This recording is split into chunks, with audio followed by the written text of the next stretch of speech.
As doctors are still learning and studying possible long-term effects of COVID-19, one of them could be a big concern for athletes, reigniting the debate over the safety of playing sports during the pandemic. Inflammation of the heart muscle, which again can be devastating if not recognized and treated appropriately. Cardiologist Tim Smith with the Christ Hospital is talking about myocarditis, a condition that reduces the heart's ability to pump blood and could lead to heart failure. Just a few days ago, a Penn State doctor said 30 to 35% of Big Ten athletes showed signs of heart inflammation. Tonight, the university is correcting his statement, saying the rate is actually lower.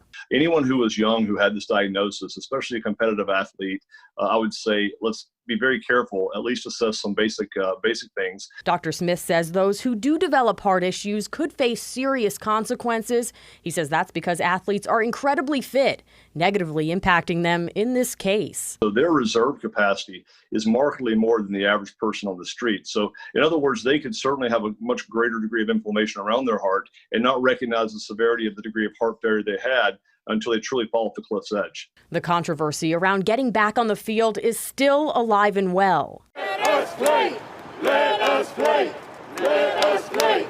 Just a couple of weeks ago, a group of Big Ten parents protested for the return of fall sports, several Ohio State parents organizing the rally. But Dr. Smith is on board with the conference's decision. I think it's the right choice in terms of safety, in terms of the profile of how we want to be seen as a nation. We want to do what's safe and what's right. And I think that until we have more information, that's the right answer. He says physicians aren't sure if myocarditis is directly related to COVID-19 or if it's part of the body's immune response to the virus.